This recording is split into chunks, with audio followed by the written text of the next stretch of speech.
Tous les secteurs de nos vies se modernisent, alors pourquoi pas les routes? À quoi vont ressembler les routes du futur? Ce sont les 3 avancées majeures qui pourraient révolutionner le secteur routier que nous allons découvrir ensemble aujourd'hui. Depuis le XXe siècle, avec la popularité croissante des voitures, le réseau routier n'a cessé de s'étendre. L'asphalte artificiel à base de pétrole est donc devenu populaire, ainsi que le revêtement en béton. L'expansion du réseau routier a peut-être contribué à rendre le monde de plus en plus urbanisé. Mais qu'en est-il à l'heure actuelle? Nous sommes à l'aube d'une nouvelle révolution où les routes ne vont plus seulement être un chemin recouvert d'asphalte, mais plutôt une façon de recycler les déchets ou encore de produire de l'énergie. Pour comprendre comment nous en sommes arrivés à ces innovations, il faut d'abord s'intéresser à la constitution de l'asphalte.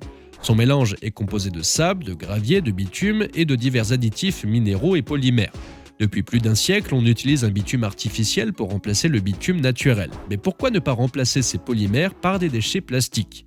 On doit cette brillante idée à Toby McCartney, un ingénieur écossais travaillant en Inde qui s'est inspiré de la pratique des éboueurs locaux, recouvrir les nids de poules avec du plastique puis l'arroser d'essence et y mettre le feu. Ainsi, le plastique fondait et comblait les bosses. Cette idée novatrice permet de donner une seconde vie aux déchets plastiques tout en améliorant la qualité des routes. Cette méthode, bien qu'inapplicable à grande échelle, a encouragé la création de différents types de mélanges à partir de déchets plastiques pouvant remplacer le bitume. Après tout, les deux sont des hydrocarbures. Les produits de la start-up Macrébur remplacent aujourd'hui de 6 à 20% de bitume dans le béton bitumeux. Ils sont même capables d'en remplacer jusqu'à 50%. En plus de contribuer à la réduction des déchets plastiques, chaque tonne de mélange Macrébur permet d'économiser une tonne de dioxyde de carbone qui serait émise lors de la production de bitume. Par ailleurs, ces mélanges sont déjà utilisés avec succès dans plusieurs pays. En effet, des routes de partout dans le monde, de l'Australie à Dubaï, sont construites grâce au mélange de Macrébur. Au Royaume-Uni, il y a environ une vingtaine de routes qui ont été réalisées à partir de plastique recyclé. Selon des chiffres, chaque kilomètre de route nécessiterait l'utilisation de 740 000 sacs en plastique jetables. Ainsi, sur la section de 700 mètres de la route A709 à Galloway, 2,3 tonnes de plastique, soit l'équivalent de 184 000 demi-litres de bouteilles en plastique, ont été utilisées. De plus, les matières premières sont collectées dans l'océan. Ils ont été encore plus loin en créant des routes entièrement en plastique recyclé. Des projets pilotes tels que des pistes cyclables à Zwolle et Getmrum ont été lancés. Pour chaque projet pilote, une tonne de plastique recyclé a été utilisée pour réduire les émissions de carbone de 70% par rapport à la variante traditionnelle de la route en asphalte. En se basant sur les résultats de l'expérience, il est possible d'affirmer que ce revêtement peut résister à la fois au poids des piétons et des cyclistes, ainsi qu'à celui des équipements de nettoyage urbain. Sa durée de vie est 3 fois supérieure à celle de l'asphalte grâce à la composition et à la structure du matériau, éliminant ainsi les risques de fissures et de dégradation et réduisant les besoins en entretien. Ces projets pilotes ont été construits avec des blocs en plastique recyclable en forme de halo pour l'installation d'un système de drainage des eaux pluviales. Le revêtement est également équipé de capteurs intelligents qui peuvent fournir des informations sur son état. De plus, les blocs en plastique sont faciles à installer, ne nécessitant que quelques jours pour que la route soit opérationnelle. Depuis 2021, la production industrielle de pavés de route en plastique a débuté avec premier projet international dans un parc de la ville de Mexico City. Les conceptions de routes en plastique recyclé sont de plus en plus utilisées aux Pays-Bas, que ce soit pour la construction de voies piétonnes, cyclables, parkings et autres installations. Elles sont ainsi considérées comme une innovation intéressante pour le traitement des déchets tout en réduisant la pollution autour de cette industrie. Toutefois, l'Union européenne et d'autres pays développés ont décidé de développer d'autres technologies prometteuses pour ce secteur, en se tournant notamment vers un réseau routier électrique.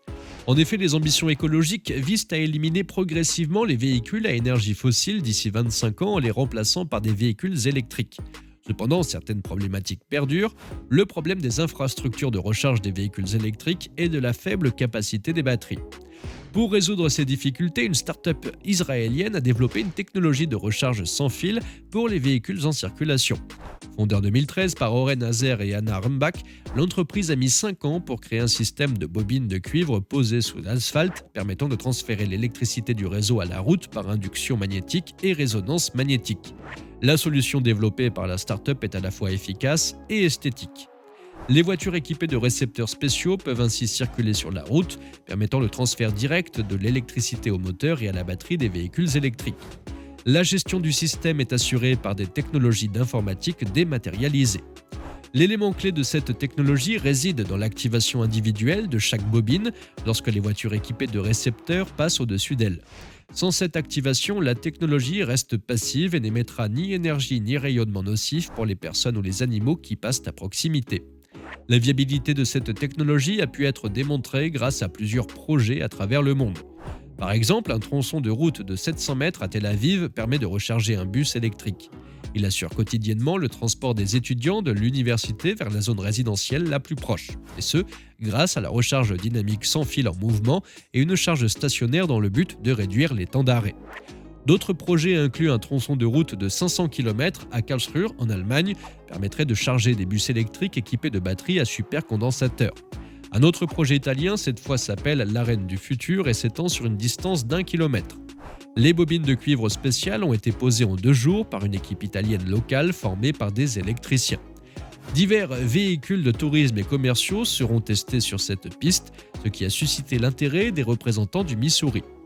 Les routes de recharge ne sont pas seulement une solution pour la recharge des véhicules électriques, mais peuvent également être un moteur pour le développement de véhicules électriques commerciaux. En effet, si la recharge peut se faire en conduisant, la taille des batteries peut être réduite au minimum et l'espace ainsi libéré peut être utilisé pour transporter des passagers ou des marchandises. Un autre segment de l'industrie des transports s'est développé pour rendre nos trajets plus agréables, la gestion des embouteillages grâce à un système intelligent. Parfois, les routes peuvent être à la fois une solution et un problème pour les habitants des métropoles, car elles sont souvent associées aux embouteillages. En 2017, Los Angeles était la ville la plus embouteillée au monde. Mais en 2021, elle ne figure même plus dans le top 10 grâce à un système intelligent de gestion des 4400 feux de circulation répartis sur 1213 km². C'est le premier système au monde qui contrôle tous les feux de circulation. Ce système utilise des centaines de caméras et des capteurs installés sur la route pour mesurer le flux de trafic. Ces données sont transmises à un système d'informatique centralisé qui ajuste la circulation pour garantir une fluidité maximale. Par exemple, si le système détecte qu'un bus est en retard, il peut accorder un feu vert plus tôt ou prolonger le feu vert pour aider le bus à rattraper son retard. De plus, le système s'améliore constamment et est en cours d'expansion. Les voitures modernes sont devenues des smartphones sur roues et la traction électrique sera bientôt la norme, même si cela ne sera pas immédiatement visible. Comme nous avons pu le voir, les routes du futur sont déjà là et sont équipées de matériaux innovants et respectueux de l'environnement, capables de recharger les véhicules électriques et de gérer le trafic. Si vous avez apprécié notre sujet du jour, n'hésitez pas à liker cette vidéo. Pour profiter d'autres vidéos du même genre, abonnez-vous à la chaîne et surtout laissez-nous des suggestions pour nos prochains sujets. Activez la cloche de notification pour être parmi les premiers à voir notre prochaine vidéo. Et nous, on vous dit à très bientôt sur ATech.